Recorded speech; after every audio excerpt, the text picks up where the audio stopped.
What is going on YouTube? Today I want to show you how to make this Christmas tree right here. My name's Andy, this is Cedar River Woodworking, and welcome to the shop. I live inside my own. Now this build might look really familiar because I had a video that was very similar to this one.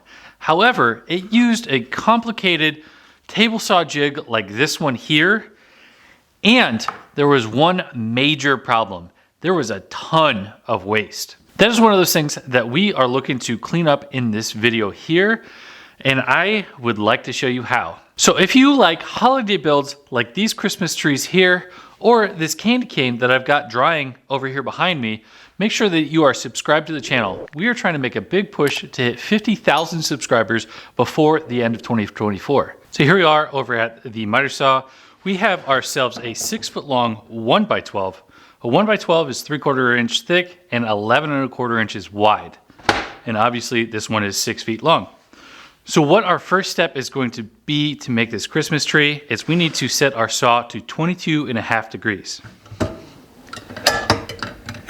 Now, I do have a solid stop at 22.5 degrees. It is half of 45 degrees, and it is a very common stop on most saws. So what I'm going to do is I'm going to cut the end off of this first. Now I do have a 12-inch sliding miter saw, so it will be able to cut the entire width of this. You can adapt the same process to a thinner board if you don't have a sliding saw, or if yours is only a 10-inch and you don't have quite as long of a slide. So we're going to cut the end off of here.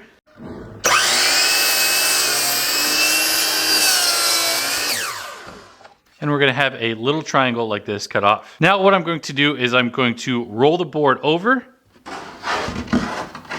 and then I'm going to cut this into a triangle. So I want my saw blade to pass right through the very end of the angle that I just cut.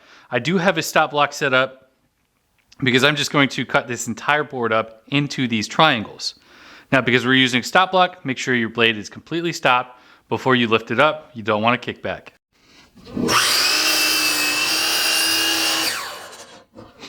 Now here is what that triangle is going to look like. I'm going to go ahead and cut the rest of this up and see how many triangles we can get out of this.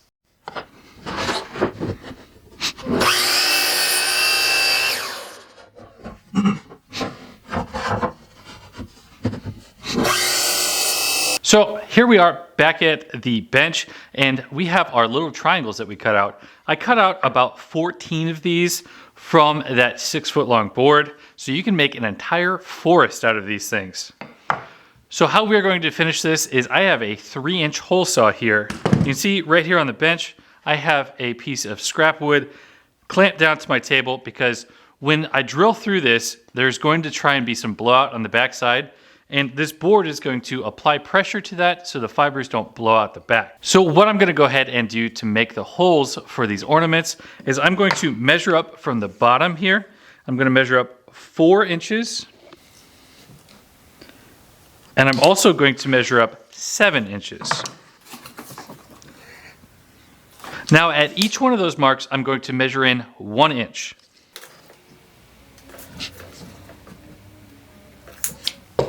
So once we have those marks finalized, that is where the pilot on our hole saw is going to set.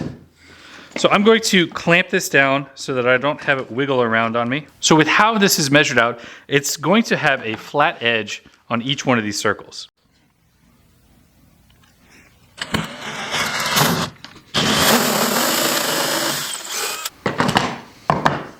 So this is what that is going to look like. To me, it looks like a little piece of cheese with some holes in it.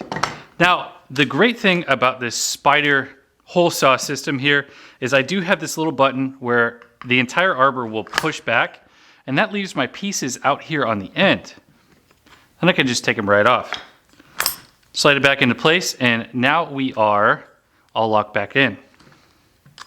Also, that's not supposed to do that. I should probably tighten this down a little more. So now that we have our piece of cheese, I know it's a Christmas tree, but it just looks like a piece of cheese to me, and our plug that came out of it. Once we have those all cut out, I'm going to attach this plug here to the base, and how I'm going to do that is with some CA glue. Now, if you don't have any super glue or CA glue like this, you can use wood glue as well. You could brad nail it through the back, and that will hold this all in place how we want it to. So I will have everything linked down in the description that I'm using for all of this, just in case you don't have any of these products. So I'm just going to put some CA glue on here, and then I will go ahead and center it up on this tree and get this base all assembled on here. The great part about the CA glue is that it will dry extremely quickly, and it's going to give you just as permanent as a bond as wood glue. Now, it is less flexible than wood glue, so if you're going to have something that has high stress on it, I highly recommend using wood glue. And just like that, we have our little base on top of here. Now, we can put a tea light or anything that we would like onto this piece here. Now we need to go ahead and mount up our ornaments. Now, we have standard these are about 2.5 inch ornaments, and we are going to hang these here. Last time that I did this, I used some hot glue and the ornament hangers, and it was just really flimsy. This year, I do have these hooks, again, linked in the description below. Now, these hooks, I can go ahead and put into place, and I can hang these ornaments directly from it, or I can use an ornament hanger as well. I just like to hang them directly from it, and these will just screw right into place.